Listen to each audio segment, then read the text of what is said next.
Alors, bonjour à tous. Notre audition a pour thème la technologie du solaire thermique. Monsieur Olivier Gaudin, vous êtes vice-président d'Enerplan, en charge du solaire thermique et président de l'entreprise Solisart. C'est ça? La France dispose d'un gisement favorable, même si le rendement énergétique varie selon la zone climatique. Les objectifs de la PPE qui s'achèvent n'ont pas été atteints et le projet de futur PPE note que c'est le marché du solaire thermique individuel qui a le plus reculé. Quel est le coût complet de la chaleur thermique dans l'individuel comparé aux autres équipements de chaleur à partir d'énergies renouvelables? Une baisse des coûts est-elle envisageable et à quel horizon? Quelle appréciation portez-vous sur la réglementation thermique et ses conséquences quant au choix des équipements? À quelles conditions les objectifs du projet de PPE à l'horizon 2023 sont-ils réalisables? Notamment installer chaque année environ 100 000 m² dans le bâtiment, dont la moitié dans l'individuel. Voici quelques questions que nous nous posons. Nous allons vous donner la parole très prochainement pour un exposé liminaire de 15 minutes maximum, suivi d'une séance de questions, avec tout d'abord Mme Meignier-Millefer, notre rapporteur. Mais avant que vous puissiez prendre la parole, conformément aux dispositions de l'article 6 de l'ordonnance du 17 novembre 1958 relative au fonctionnement des assemblées parlementaires, je vais vous demander de prêter le serment, de dire la vérité, toute la vérité, rien que la vérité. Monsieur Gaudin, veuillez s'il vous plaît allumer votre micro, lever la main droite et dire je le jure. Merci. Est-ce que vous ne parlez vraisemblablement si. Alors dans ce cas-là, je vais vous demander d'allumer votre micro. Quel est votre nom, monsieur?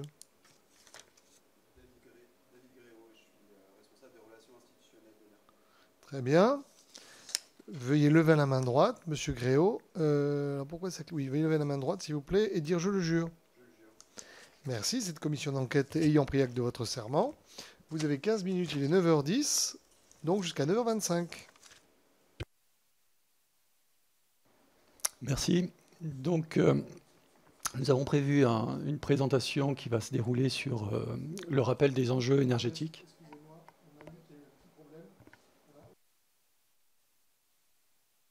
Peut-être le mettre là, ça va être plus simple pour la gestion des débats. Ah non, j'étais contente d'avoir un micro qui pouvait bypasser les gens. Désolé, votre serment n'a pas été enregistré parce qu'on a déplacé le président. Et voilà. Alors, je suis désolé parce qu'il faut qu'on enregistre votre serment. Donc, veuillez, s'il vous plaît, lever la main droite, allumer votre micro et dire « je le jure ». Je le jure. Merci. Vous pouvez éteindre votre micro. Monsieur Gréau, veuillez lever la main droite et dire « je le jure ». Je le jure. Voilà. Donc, désormais, c'est officiel. Nous avons entendu votre serment, donc vous avez jusqu'à 9h26. Bonjour. Donc, pour répondre à vos questions, on a organisé la présentation sur l'état des lieux avec le rappel du mix énergétique et les objectifs. Et sur le solaire, toutes les réponses à vos questions.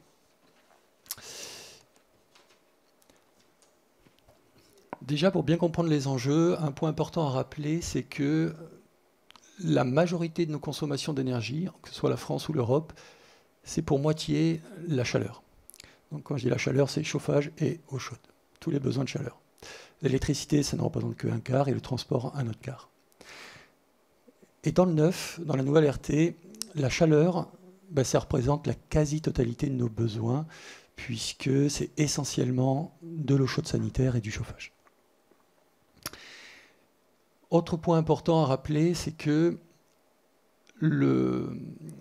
en plus d'être la partie la plus énergivore de nos consommations, c'est aussi la plus émettrice de CO2, puisque le kilowattheure nucléaire, électrique est très nucléaire et donc très peu carboné. Donc tous nos enjeux en termes environnementaux portent sur le chauffage et l'eau chaude.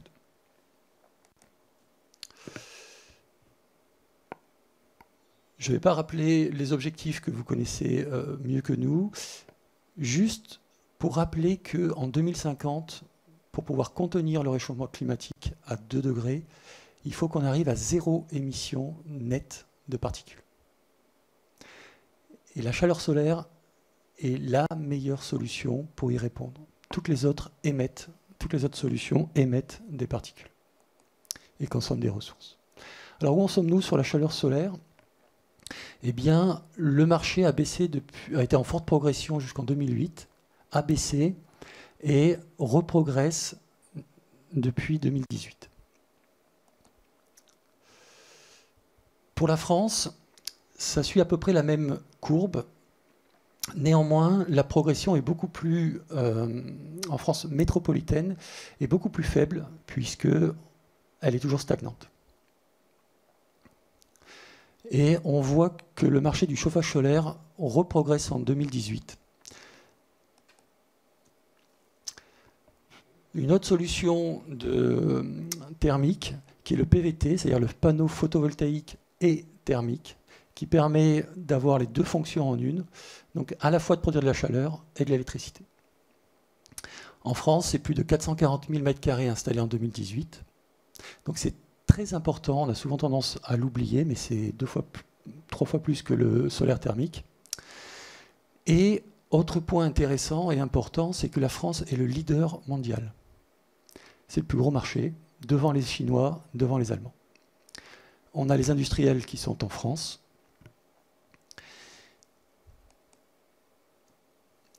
Alors, les raisons de cet état des lieux sont en partie internes et en grosse partie externes. Ce qui concerne la filière, une des grosses problématiques qu'elle a eu à gérer, c'est l'amélioration de sa qualité, qui était de l'ordre de 66% sur la pose en 2007. Et c'est la filière qui a fait le plus de progrès en 10 ans. Et aujourd'hui, elle est devenue la filière d'excellence avec les meilleures qualités d'installation. Et pour bien comprendre aussi cette baisse d'activité, il faut savoir que c'est un des investissements les plus élevés et on verra ce que ça entraîne comme conséquence. L'autre partie des raisons, c'est la non-équité des aides. Le crédit d'impôt n'est pas le même pour toutes les ENR. Il intègre la pose, par exemple, pour l'isolation des parois opaques, l'isolation par l'extérieur, l'ITE, et aussi pour les capteurs des pompes géothermiques des pompes à chaleur, mais pas sur la pose des capteurs solaires. Le coup de pouce C2E, le solaire thermique n'en bénéficie quasiment pas, puisqu'il bénéficie que du différentiel entre le remplacement de la chaudière, qui est le point d'entrée du coup de pouce. Et donc, lorsqu'on met par exemple une pompe à chaleur ou une chaudière granulée pour remplacer, eh bien, le solaire ne bénéficie pas du coup de pouce, alors que de l'isolation bénéficie à chaque fois.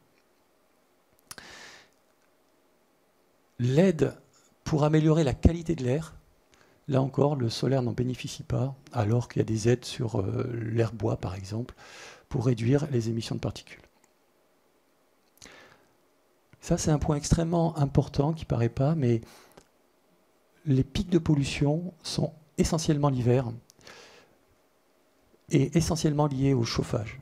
Le chauffage et l'eau chaude représentent autant de pollution que le transport, sauf qu'ils sont concentrés sur l'hiver. Et donc en hiver, la première cause de pollution en France, à Paris, c'est le chauffage et l'eau chaude, c'est pas le transport. Vous parlez bien des particules fines pour la pollution. Oui. Le crédit d'impôt qui est passé de 15%, qui est passé à 15% en 2014, ou 25% avec un bouquet de travaux. Alors pourquoi ça fait particulièrement mal au solaire thermique? Parce que comme c'est fait partie des investissements les plus importants des ENR, eh bien, sur un gros investissement, devoir rajouter un deuxième travail pour bénéficier de 25% de crédit d'impôt, eh bien, ça a tout simplement tué le solaire thermique, qui ne bénéficiait que de 15%, là où toutes les autres étaient bonifiées de 10%. Autre point important à bien comprendre, c'est des aides sur d'autres énergies qui pouvaient avoir un prix garanti, comme le photovoltaïque, malgré les recommandations d'Enerplan de ne pas baisser pour créer cette bulle. Il faut rappeler que dans l'histoire, eh bien, entre 2008 et 2016, le prix du fuel, le prix du pétrole a été divisé par 3. Donc, cette ENR qui n'avait pas de prix garanti et qui a vu sa compétitivité baisser à cause de la baisse du prix de l'énergie, a en été doublement pénalisée. Il y a eu aussi le droit à surconsommer sur les bâtiments neufs, donc la nouvelle RT 2012, où l'on voit le graphique à droite qui montre que ça a eu un arrêt net sur le solaire thermique, parce que moins d'économie d'énergie, il n'y a plus besoin de mettre du solaire. La pénalisation dans le moteur de calcul de la RT 2012 et l'absence de communication de la puissance publique sur le solaire thermique. Alors, qu'est-ce qui a changé en 10 ans et qui va répondre à votre question sur la compétitivité de l'énergie? Eh bien, en 10 ans, le prix de l'énergie en moyenne a augmenté de 30%. Et comme le coût du kilowattheure solaire est de zéro, eh bien, ça a augmenté d'autant sa compétitivité. Les innovations, le solaire thermique a énormément progressé. On peut citer les gains de performance jusqu'à 20% sur les chauffages solaires, par exemple, qui améliorent d'autant la rentabilité. Et des gains aussi technologiques qui permettent d'avoir des mêmes performances sur radiateur que plancher.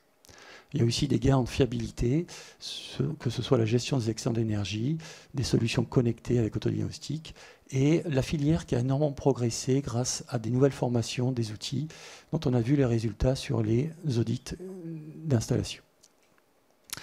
Donc le solaire thermique, en 10 ans, a vu sa compétitivité s'améliorer de 30%, sa fiabilité et sa durabilité. C'est devenu aujourd'hui là où une des solutions les plus compétitive, et comme elle n'émet aucune particule, une des plus vertueuses. Le solaire thermique, c'est quoi? C'est aussi l'énergie la plus appréciée des Français. Vous retrouvez les sources de tout ce que je dis là dans les annexes un peu plus bas. Je vous laisserai la présentation. C'est aussi une solution qui améliore la balance commerciale. Il faut savoir que la France est productrice nette et exportatrice nette. C'est-à-dire qu'on a des industries en France, et donc, on exporte plus que ce que l'on importe. Ça améliore donc l'indépendance énergétique des Français, puisque ça réduit les importations énergétiques. Ça ne consomme pas de ressources, n'émet pas de particules, réduit les émissions de CO2, idéal pour lutter contre le réchauffement climatique. C'est aussi la filière qui a le moins de soutien de la puissance publique, avec moins de 10 millions d'euros, qui a le plus gros potentiel de création d'emplois en France, d'Europe, pour une raison toute simple, c'est que 100% de la production est en France, puisqu'on est exportateur, et de la pose.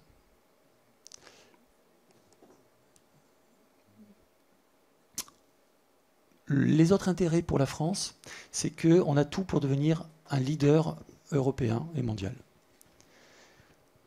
Pourquoi?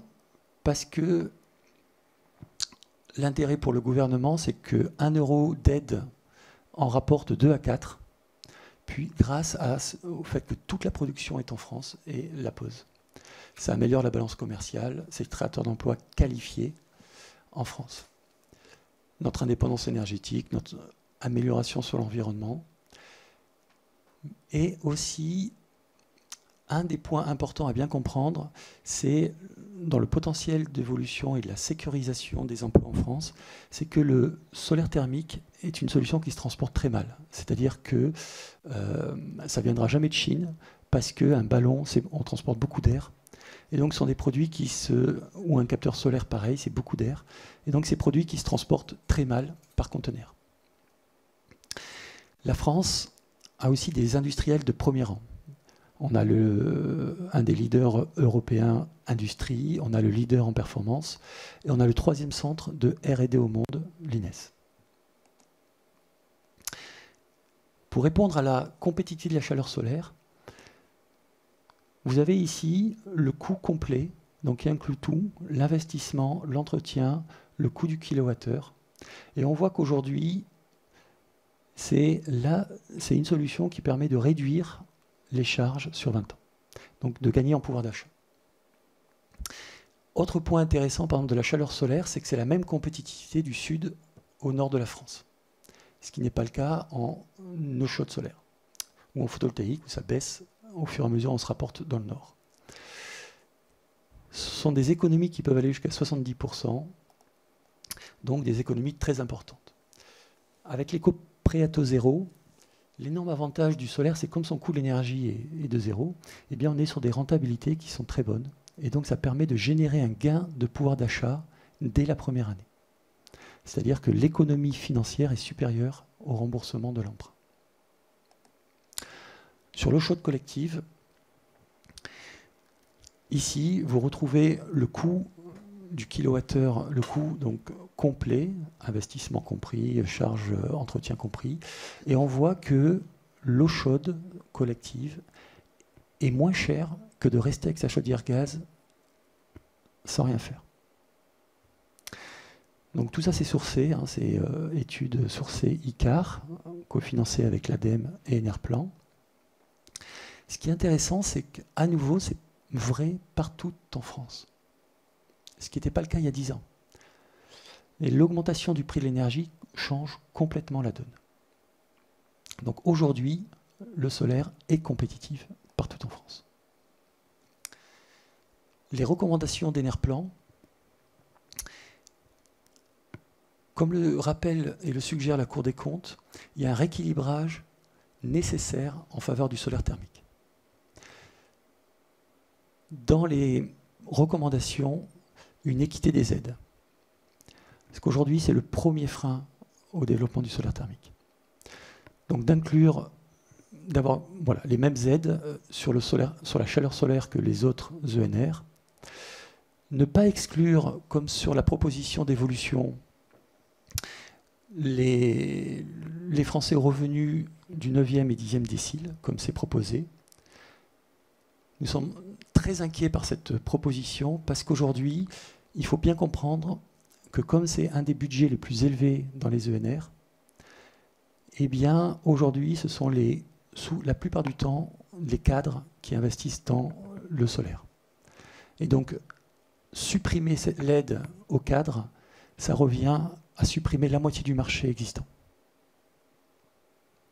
Donc ce serait une grosse chute du développement des ENR solaires. Le coup de pouce C2E, ce serait de le déplacer dans la catégorie isolation comme en bénéficie l'isolation, c'est-à-dire que la chaleur solaire bénéficie systématiquement du coup de pouce C2E, comme l'isolation des parois opaques. Créer un air solaire, une aide, donc pour améliorer la qualité de l'air. Aujourd'hui en France, on a beaucoup de villes, dont Paris, Grenoble, et on peut en citer plein, qui souffrent de la pollution de l'air. Maintenir les aides sur la chaleur produite par le photovoltaïque hybride, donc chaleur et électricité, qui sont fortement baissées dans la nouvelle proposition 2020, voire supprimées pour le vecteur R. Une communication de la puissance publique sur le solaire thermique, parce qu'aujourd'hui, c'est essentiellement le photovoltaïque qui bénéficie de communication. Valoriser correctement le chauffage solaire dans le moteur de calcul. Il faut savoir qu'aujourd'hui, il est pénalisé par un rapport de 2. Supprimer le droit à surconsommer de la RT 2012 de 15% dans les bâtiments neufs. Et vous retrouvez donc les sources de tout ce que je vous ai dit donc, en annexe. Donc le solaire thermique, c'est l'ENR la plus appréciée des Français, devant les pompes à chaleur, devant les autres. La création d'emplois industriels, la France est exportatrice nette. C'est le plus gros potentiel de développement et de création d'emplois d'Europe. Et le solaire thermique a un potentiel supplémentaire de réduction du prix d'environ 30%, fourni posé, grâce à l'effet volume, comme c'est le cas en Allemagne. Oh, vous êtes terminé ? Bien, donc nous allons passer aux questions. Madame le rapporteur. Merci. Merci, M. Godin, pour vos explications. Nous avions eu l'occasion de venir visiter en Savoie à la fois l'INES, votre entreprise, et un certain nombre de choses. J'avais invité les collègues de la commission à venir participer à ça. Et donc, c'est vrai que j'avais envie que vous puissiez venir expliquer ce que vous nous aviez expliqué là-bas, parce que ça me paraissait être un angle qui avait été un peu oublié dans le cadre des ENR. Voilà. Donc, je suis très contente que vous puissiez être là. Je voudrais que vous puissiez m'expliquer tous les chiffres que vous donnez là. Est-ce qu'ils sont confirmés par des tiers qui sont neutres? C'est-à-dire que là, vous êtes vous représentant d'une entreprise, de votre voilà. Qu'est-ce qui nous dit? En tant que représentant d'Enerplan, là, je ne défends pas une entreprise. Je défends toutes les industries de la filière. J'entends bien, mais du coup, comme n'importe quel représentant de n'importe quelle filière, vous défendez votre filière, ce qui s'entend. Mais ce que je me demande, c'est est-ce que vous avez des rapports externes qui ont corroboré ce que vous présentez là? Parce que vous disiez que vous aviez des chiffres annexes, des choses qui étaient vérifiées. Est-ce que vous pouvez expliquer les sources qui ont parlé du solaire thermique et de ce que ces sources-là en ont dit? Alors, tout à fait. Donc, vous remarquerez qu'on a pris essentiellement des sources qui venaient du gouvernement. Donc, alors bon, ça c'est un baromètre de qualité NR, effectivement, mais ça ce sont les chiffres ADEME. Ici, ce sont les chiffres de l'ESTIF. Excusez-moi, vous pouvez revenir sur avant? Pourquoi ça s'arrête en 2012? Parce que je n'ai pas réactualisé, mais on peut regarder et réactualiser les chiffres.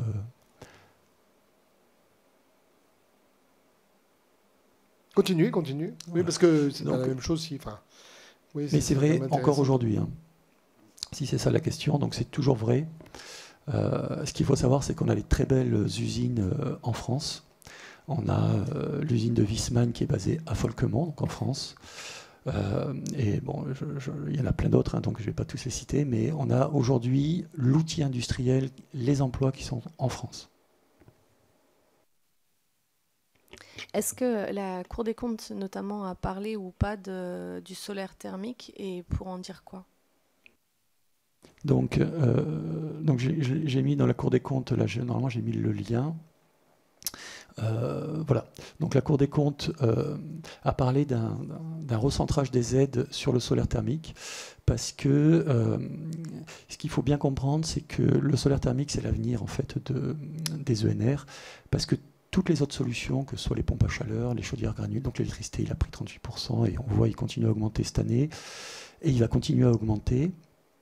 Parce qu'à force de rajouter des pompes à chaleur l'hiver, eh bien on vient sur un réseau qui est déjà saturé, qui importe son électricité. Donc aujourd'hui, hein, c'est de l'électricité qui vient d'Allemagne. Et donc c'est de l'électricité très carbonée. Et c'est aussi des centrales qui vont marcher que 2 mois dans l'année, ou 1 mois, ou 3 mois. Et donc ça va multiplier le coût du kilowattheure, parce qu'il va falloir garder sous cocon des centrales qui vont marcher quelques mois dans l'année. Et donc ça va recréer ce qu'on a connu par le passé avec les forfaits rouges style JP, des coûts de chauffage très importants en période rouge, c'est-à-dire en période où il fait très froid. Et donc on voit bien que tous ces coûts, même le granulé, il a pris 25%. Donc aujourd'hui, toutes les solutions qui consomment des ressources vont voir leur prix augmenter. Et donc, en ça, le solaire thermique est vraiment l'avenir des ENR parce que c'est la seule qui ne consomme plus de ressources. Alors effectivement, ça a un inconvénient, c'est que c'est la solution qui représente l'investissement le plus élevé. C'est-à-dire que pour arriver à faire zéro consommation, zéro émission de particules, il faut investir un peu plus que les autres. Donc même si elle est plus vertueuse, plus rentable que les autres solutions, elle a ce talon d'Achille qui nécessite un investissement un petit peu plus élevé que les autres. Et c'est pour ça que j'attire l'attention de la puissance publique sur ne pas limiter les aides comme ça a été fait par le passé, où on a vu l'écroulement du marché, à l'exclure aux revenus cadres, ce serait la tuer. Et de vraiment prendre en compte cette spécificité. Un investissement plus élevé peut s'entendre si on est dans une durée d'exploitation qui est suffisamment longue. C'est combien de temps en fait ça dure? Quand on installe des panneaux photovoltaïques, on a quelle durée? Quand on installe des panneaux solaires thermiques, c'est quoi comme durée? Quels sont les coûts de maintenance, quels sont les coûts de déconstruction si on veut se débarrasser d'un outil qui ne marche plus. Enfin, on a essayé de voir avec par exemple les éoliennes, le coût de l'installation, le coût du démantèlement, voir s'il y avait effectivement un retraitement des déchets. Quelle est la situation pour la filière solaire thermique? Alors, la filière solaire thermique est certainement la filière la plus vertueuse sur son coût de construction, déconstruction et son énergie grise. Pourquoi ? Parce qu'on est sur des produits de très grande durabilité. En solaire thermique, on parle un capteur solaire, vous en avez certainement vu autour de vous, ça dure 30 ans et plus. Et donc, on est vraiment sur une filière très durable. Tout est recyclable, c'est-à-dire qu'il n'y a pas de métaux lourds, ou il n'y a pas de produits collés qu'il faudrait séparer.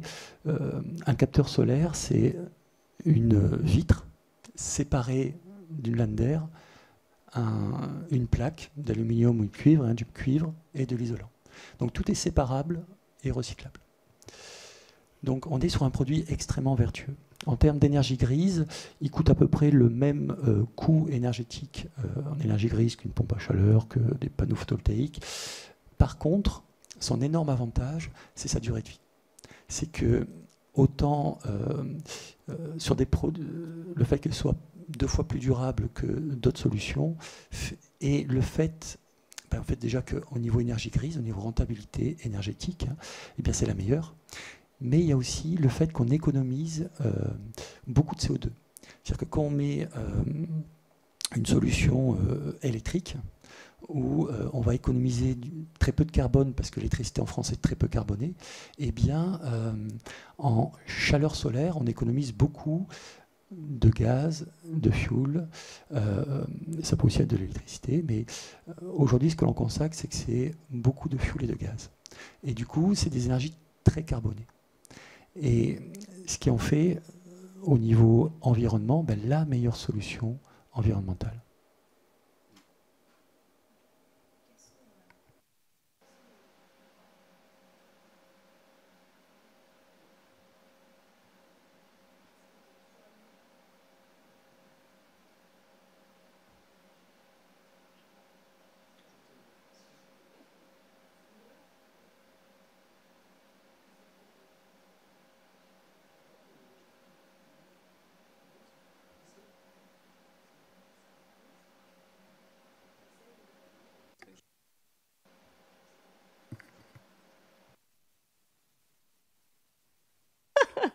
Vous coupez la parole à votre parlementaire. Oui, c'est un boycott. Pardon, j'étais en train de me dire... La Greta Thunberg du... C'est ça. Et oui, tu veux militer, tu veux mettre un t-shirt. Pardon. Donc la zone géographique, pour installer du solaire thermique, est-ce qu'on peut le faire partout? Vous disiez qu'a priori en Allemagne on peut, donc on a l'air de se dire que bon, si en Allemagne ça a l'air de se mettre partout, ça peut se mettre partout peut-être en France, mais est-ce que c'est vraiment le cas? Est-ce que les performances sont différentes en fonction des zones géographiques? Donc, alors pour compléter juste sur votre question précédente sur la maintenance, la durée, donc tout est montré ici, hein, ça inclut la maintenance et la durée. Donc par rapport à la question sur la maintenance, ce qu'il faut savoir, c'est que sur le solaire thermique, il nécessite très peu de maintenance, parce qu'un capteur thermique n'a pas besoin d'être nettoyé, et comme il n'y a pas de pièces mécaniques en mouvement, il nécessite très peu de maintenance. C'est ce qui en fait une solution les plus compétitives. Concernant l'intérêt en fonction de la zone géographique, donc là il y a deux technologies hein, dans le solaire. Il y a le photovoltaïque qui voit sa productivité baisser au fur et à mesure où on se déplace vers le nord, et il y a le solaire thermique. Dans le thermique, l'eau chaude va avoir un comportement un petit peu différent du chauffage, parce que l'eau chaude voit aussi sa productivité baisser en allant vers le nord avec la baisse de l'ensoleillement. Par contre, le chauffage, non. Le chauffage garde son même intérêt de Marseille à Lille, et même en Allemagne. Ce qui explique qu'en Allemagne, il s'en fasse autant, hein, il se fait 100 fois plus de chauffage solaire en Allemagne qu'en France. Parce que le chauffage solaire représente l'énorme intérêt, c'est que la baisse d'ensoleillement est compensée par une augmentation de la période de chauffage, et donc du temps de marche des capteurs. Et ce qui fait qu'on a la même production d'énergie au mètre carré partout en France. Et donc ça le rend extrêmement intéressant. L'autre chose à savoir sur cette technologie peu connue, c'est que, enfin moins connue, c'est que en plus c'est une des solutions les plus rentables, parce que le prix posé baisse avec la surface, et donc lorsqu'on parle en chauffage solaire, eh bien on a des rentabilités améliorées, et donc une compétitivité améliorée. Et par rapport à nos enjeux environnementaux, on a vu la moitié de nos besoins, c'est le chauffage et l'eau chaude. Et dans ce chauffage et l'eau chaude, le post-chauffage représente 80% de nos besoins. Donc le chauffage solaire est vraiment la meilleure solution, puisqu'il peut couvrir le gros de nos besoins, chauffage et eau chaude, et donc est de façon très compétitive. Je voudrais savoir aussi sur la question du... parce que vous couplez, vous proposez de coupler le solaire thermique avec du solaire photovoltaïque. Est-ce que les durées de vie sont similaires? Est-ce que les deux fonctionnent bien ensemble? Quelle est la meilleure installation? C'est mieux du solaire thermique seul? Est-ce que c'est mieux du solaire thermique et du photovoltaïque? Comment ça se passe? Ou est-ce que ça se combine mieux avec le gaz? Vous parliez de gaz tout à l'heure, éventuellement du gaz renouvelable. Parce qu'il y a toujours besoin d'un appoint, je crois, sur le solaire thermique. Alors, il y a plusieurs questions dedans. Donc, par rapport à la mixité des solutions, il ne faut pas oublier que la solution finale, ce sera une mixité de solutions. C'est-à-dire qu'on ne peut pas dire je mets tout sur le thermique, ou tout sur le photovoltaïque, ou tout sur l'hybride. Si on raisonne d'un point de vue électrique, c'est la mixité des solutions qui est pertinente. C'est-à-dire que si on raisonne à l'échelle que photovoltaïque, c'est pas intéressant, que éolien, c'est pas intéressant. Par contre, si on mixe les deux solutions, on arrive à une solution intéressante parce qu'on arrive à des productions d'énergie qui sont constantes à l'échelle de la semaine. Et du coup, on peut envisager des solutions 100% renouvelables à des prix compétitifs, c'est-à-dire similaires au nucléaire. Et il y a le rapport de l'ADEME là-dessus. Sur la partie chaleur, c'est pareil. C'est-à-dire que ce ne sera pas 100% thermique, ce sera une mixité de solutions qui fera la solution d'avenir. Pour l'hybride, en fait a un marché très spécifique. Et donc il est très pertinent dans cette niche de marché qui est la sienne. Donc quand on travaille à basse température, donc tout ce qui sollicite de la basse température est intéressant pour l'hybride. Et de la basse température, même l'été.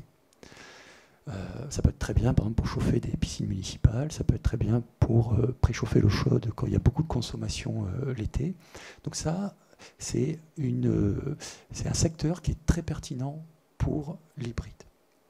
Mais il ne faut pas vouloir lui faire autre chose, parce que là, les performances seraient différentes. Et là, le solaire thermique ou d'autres solutions seraient plus adaptées.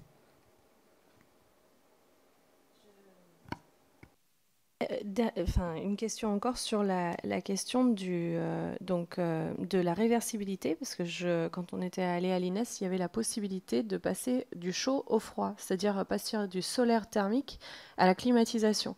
Là, en ce moment, il fait très chaud. Et du coup, la question, c'est est-ce que le solaire thermique qui produit de la chaleur peut aussi produire du froid?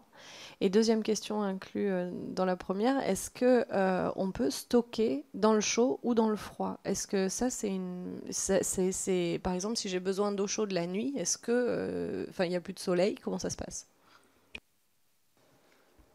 Donc le solaire thermique est très vertueux par rapport à toutes les autres ENR parce qu'il intègre le stockage. C'est-à-dire qu'on a des ballons qui permettent de stocker la chaleur pour passer en autonomie le soir, la nuit, voire les jours suivants.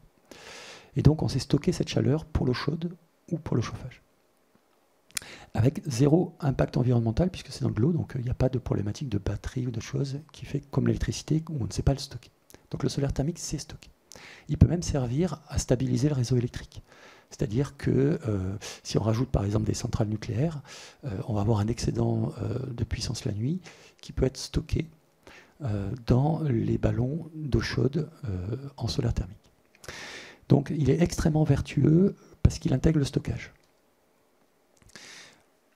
Sur le froid solaire, ce qui est intéressant dans la chaleur solaire, déjà, c'est que, comme pour chauffer, par exemple, l'eau chaude l'été,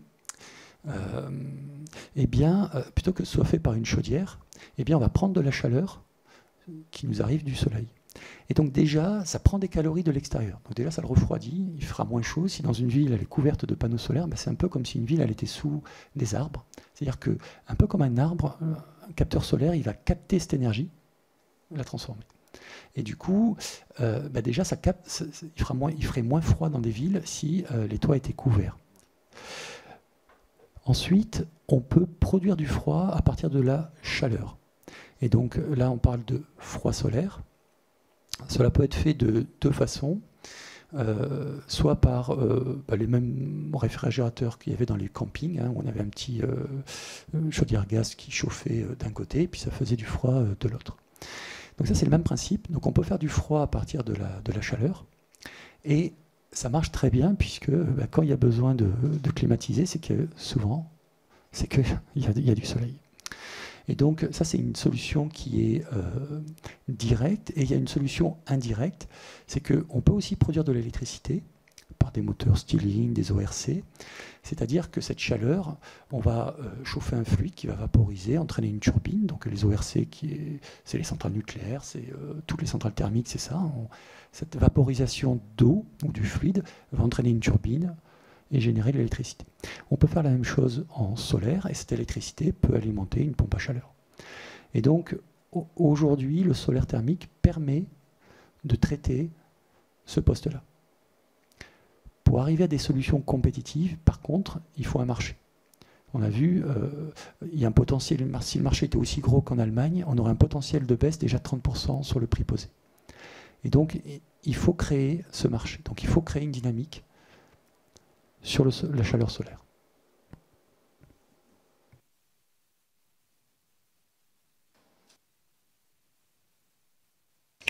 Est-ce que vous pourriez nous expliquer ce que vous avez dit sur la RT 2012 et la manière dont vous avez dit que ça avait eu un pic, ça avait cassé le solaire, parce que vous avez dit qu'il y avait moins besoin d'économie d'énergie. Alors là, je n'ai pas compris. Et deuxième élément, on parlera ensuite de la question du CITE.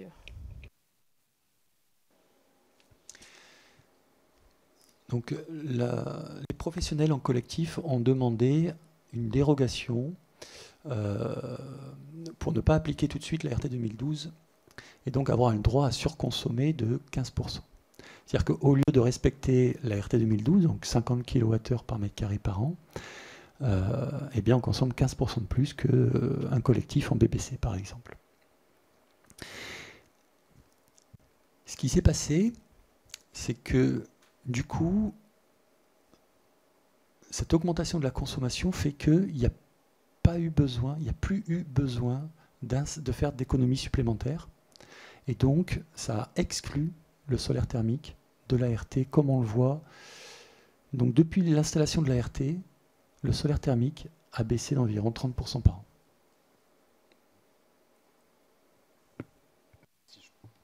Si je peux juste compléter, effectivement. En fait, l'idée, c'est simplement que des bâtiments neufs performants en logement collectif, à 57,5 kWh par mètre carré par an, on sait les faire uniquement avec de l'isolation passive et du chauffage traditionnel. Et donc, on n'a pas eu besoin d'aller recourir à des ENR supplémentaires, et notamment du solaire thermique, pour passer ce cap et aller chercher ces derniers kilowattheures par mètre carré par an qui étaient a priori inclus dans la RT 2012. Parce que le chiffre théorique à atteindre pour le logement collectif dans la RT 2012, c'est 50. Mais cette dérogation qui a eu lieu, qui a été demandée dès le début de l'application de la RT 2012 et qui s'est poursuivie encore jusqu'à maintenant, elle a été prorogée l'année passée pour 2 ans. Et donc jusqu'à la fin de vie de cette RT 2012, on aura eu des constructions de logements collectifs qui n'auront jamais respecté le 50 kWh par mètre carré par an et qui auront toujours bénéficié de cette dérogation. Et c'est mécaniquement, en fait, par le procédé de construction aujourd'hui qui est celui du logement collectif, que ça a donné une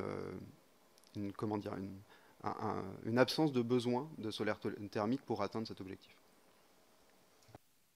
Et je rajouterais que ça a eu une conséquence très néfaste sur le pouvoir d'achat des Français, notamment bailleurs sociaux, parce que sur 10 ans, mettre du solaire thermique, c'est rentable. C'est-à-dire quand on le fait dans le neuf, le différentiel d'investissement en fait est faible. Et avec l'économie d'énergie, on aurait permis de gagner en pouvoir d'achat. C'est-à-dire que ça coûte moins cher sur 10 ans de rajouter du solaire que de ne pas en mettre. Parce que le prix de l'énergie, il faut le payer plein but. Et du coup, c'est une des raisons des Gilets jaunes aujourd'hui, c'est que ces droits à surconsommer a fait extrêmement mal au pouvoir d'achat des Français. Avant qu'on parle du CITE, quelle est la raison pour laquelle vous disiez on a un facteur 2 et il faut réviser dans le mode de calcul de la RT 2012.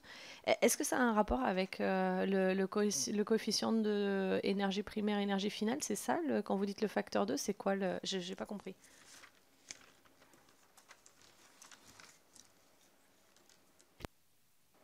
Le facteur 2 vient du moteur de calcul lui-même, c'est-à-dire que l'économie par mètre carré calculée par le moteur de calcul est 2 fois plus faible en chauffage solaire que la réalité. Ce qui fait que dès l'instauration de l'ERT 2012, dans le neuf, c'est devenu impossible ou extrêmement difficile de mettre du solaire. Et donc le marché du solaire thermique s'est écroulé avec l'arrivée de la RT 2012.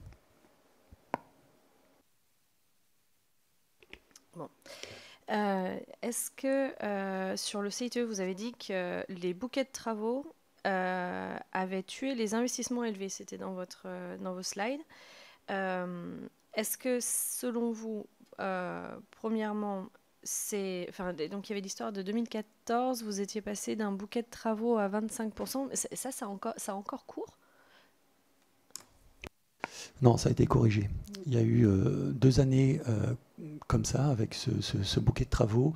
Ça a fait énormément de mal au solaire, et donc la puissance publique est revenue en arrière. Donc là maintenant, le solaire thermique a droit à quoi dans les crédits d'impôt en fait? C'est quoi les règles? Donc aujourd'hui, le solaire thermique a le droit à 30% de crédit d'impôt sur la pose. Sur la fourniture, excusez-moi, mais pas sur la pose, malheureusement, comme en bénéficie par exemple l'isolation des parois opaques, donc l'isolation par l'extérieur, ou les capteurs au sol des pompes à chaleur géothermiques. Donc là encore, il y a une distorsion, une non-équité des aides sur le solaire thermique. Sur le CITE, vous disiez que sortir les 9e et 10e déciles du droit au CITE aurait un impact désastreux sur des investissements lourds de rénovation ou d'installation de votre ENR. Est-ce que vous pensez que c'est vrai sur d'autres secteurs, c'est-à-dire d'autres activités, d'autres filières?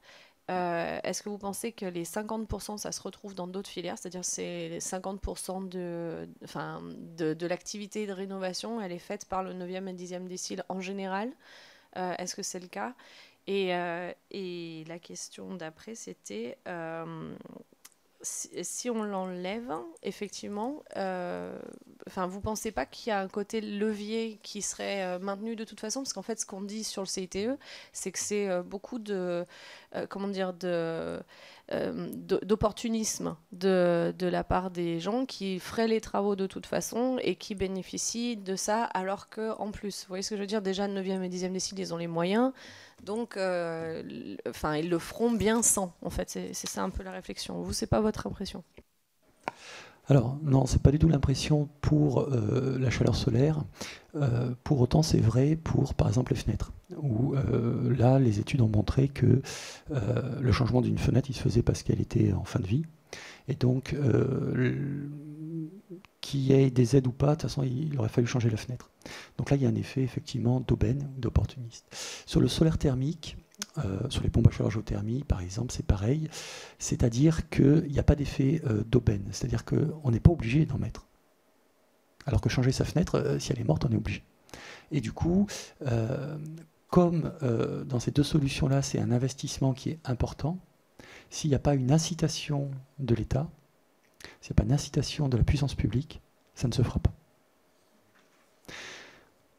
Ensuite, pour le 9e et 10e décile, pourquoi c'est important de le préserver? Alors, c'est important déjà pour d'autres filières, comme les pompes à chaleur géothermiques, qui par rapport à l'aérothermie, ont un investissement plus élevé aussi, mais qui ont aussi plus de vertus, c'est-à-dire qu'au creux de l'hiver, quand il fait très froid, comme elles prennent la chaleur dans le sol, leur coefficient de performance reste bon pendant les pics de froid. Et donc ne vient pas rajouter des surconsommations électriques, enfin des pics d'appel de puissance, comme c'est le cas pour le photovoltaïque, pour les pompes à chaleur aérothermiques.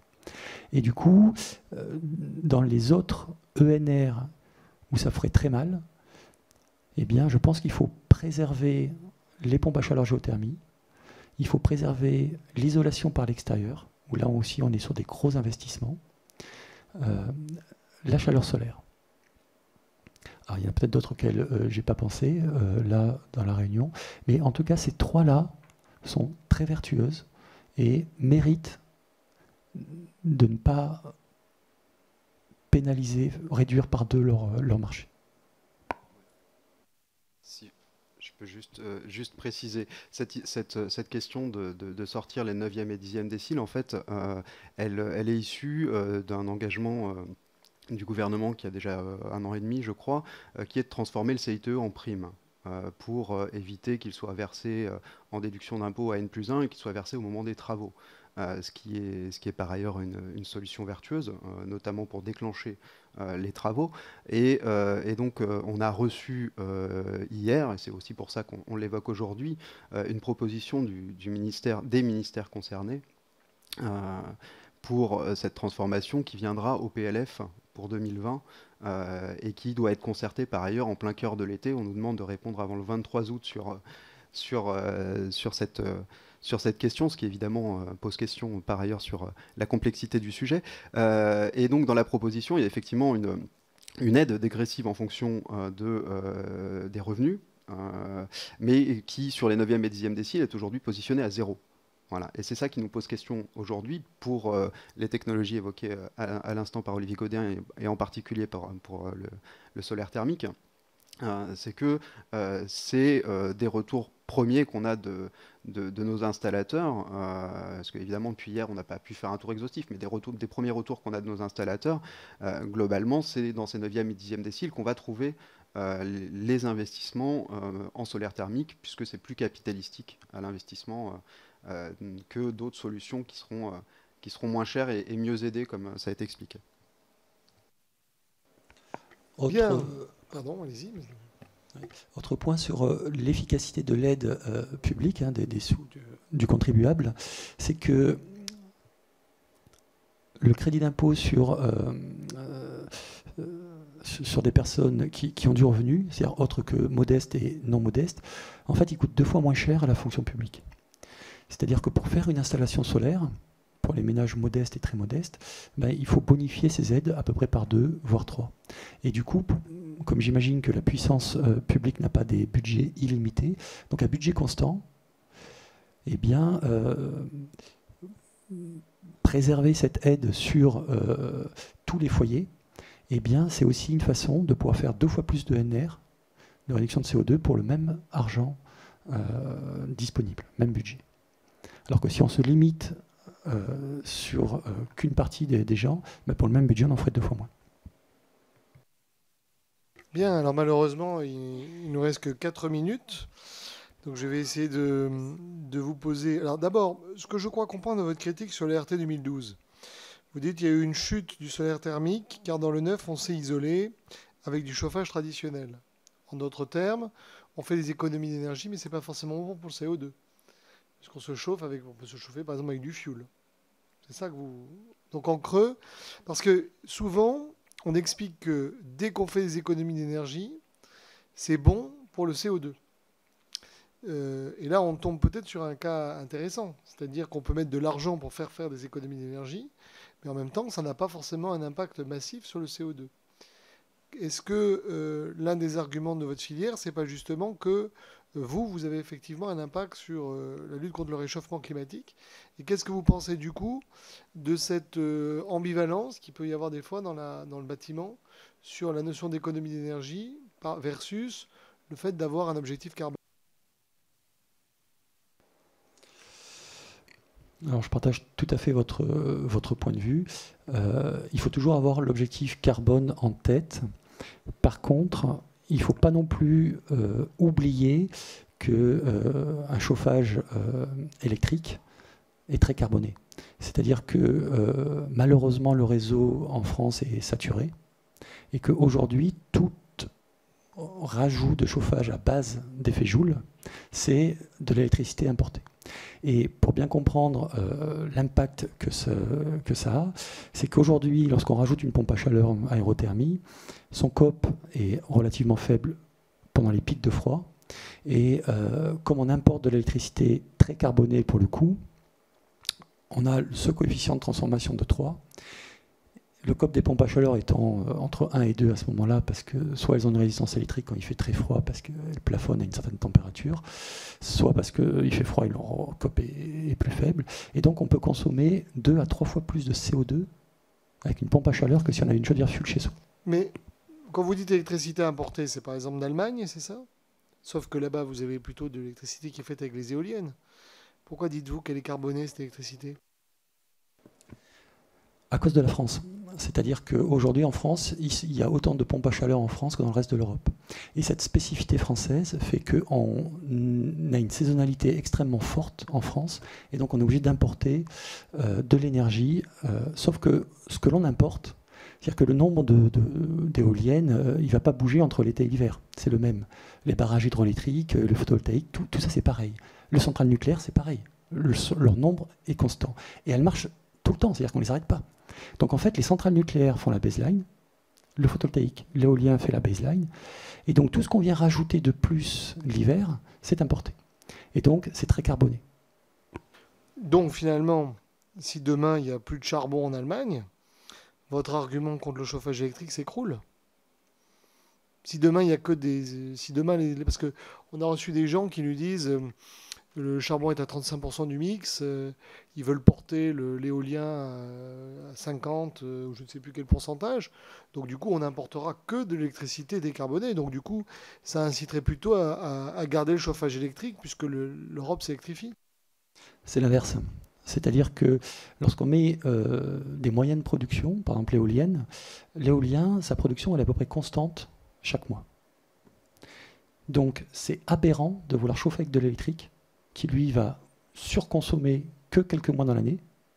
Il ne peut pas être couvert par des moyens constants, comme le nucléaire, comme l'éolien. L'éolien, c'est pas constant, c'est intermittent. Oui, mais si on raisonne à l'échelle de la semaine ou du mois, ça devient constant. Et du coup, on peut très bien imaginer des solutions pour couvrir nos besoins électriques hors chauffage avec de l'éolien ou du nucléaire. Ils ont les mêmes problématiques. C'est-à-dire que leur production, à l'échelle d'un mois, elle est constante. Et tout ce qu'on va faire en chauffage électrique, où là on va rajouter un pic sur quelques mois, ne peut pas être couvert par ces moyens-là. Sauf à créer des stockages, des choses qui coûteraient des fortunes. J'achète votre argument sur la pointe. Par contre, votre argument sur le fait que vous ayez toujours une base pour l'éolien, je suis moins certain de l'argument. Ensuite... comment expliquez-vous donc? En fait, vous nous dites, nous coûtons plus cher que les autres à la mise en place. Nous faisons faire des économies de CO2, nous sommes décarbonés. Nous avons une longévité plus grande. Nous avons un meilleur taux de charge, c'est ça? Taux de rendement, c'est quoi par rapport à du... Enfin, par rapport à le PV, c'est 22% de production. Alors parce que vous chauffez de l'eau. Donc, quel est votre taux? Enfin, je sais pas, quelle est l'unité que vous caractérisez que vous utilisez pour le taux de rendement, je dirais, des capteurs solaires? Alors, il y en a deux. On peut parler de rendement. Hein, donc, le rendement du solaire thermique est aux alentours des 70%, hein, comparé aux 20% du photovoltaïque, ce qui génère sur une année des kilowattheures produits en moyenne 3 fois supérieurs. D'accord. Donc, investissement plus élevé que les autres, économie de CO2, longévité plus grande, meilleur taux de charge. J'ai cru que vous me parliez du nucléaire, mais non, vous me parlez du solaire thermique. Comment expliquez-vous que du coup, avec autant d'atouts, la PPE ne nous ait pas ouvert grand les bras et on n'ait pas fait du solaire thermique, je dirais, le premier poste de dépense? Nous avons reçu, parce que c'est intéressant, parce que je connais d'autres postes de dépenses de l'État où l'investissement est très élevé, on ne crée pas d'emploi en France, ça n'a pas forcément d'impact sur le CO2, la longévité est moins importante et le taux de rendement est plus bas. Et pourtant, vous avez des dizaines de milliards d'euros qui sont déversés. Comment expliquez-vous le fait que finalement, le solaire thermique ne soit pas une cause importante dans notre pays? Alors, la PPE a donné de l'ambition au solaire thermique en termes de volume affiché, ça c'est clair. Maintenant, comme on n'est pas comme dans le marché de l'électricité sur un marché avec des tarifs d'achat ou avec un marché avec des appels d'offres, on est sur de l'initiative plutôt individuelle. On a résumé dans la présentation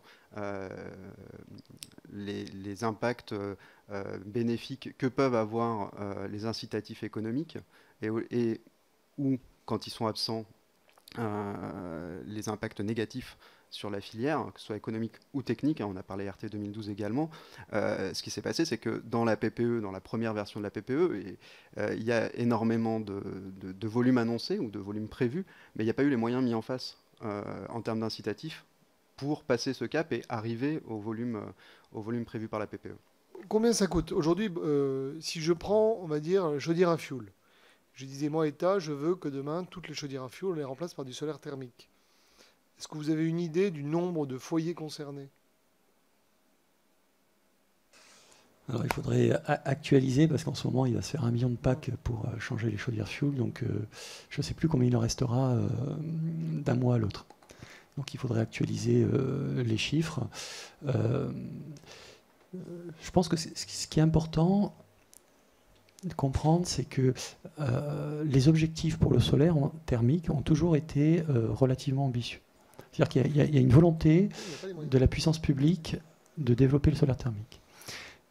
Les raisons que l'on voit là, le solaire thermique a été, je pense,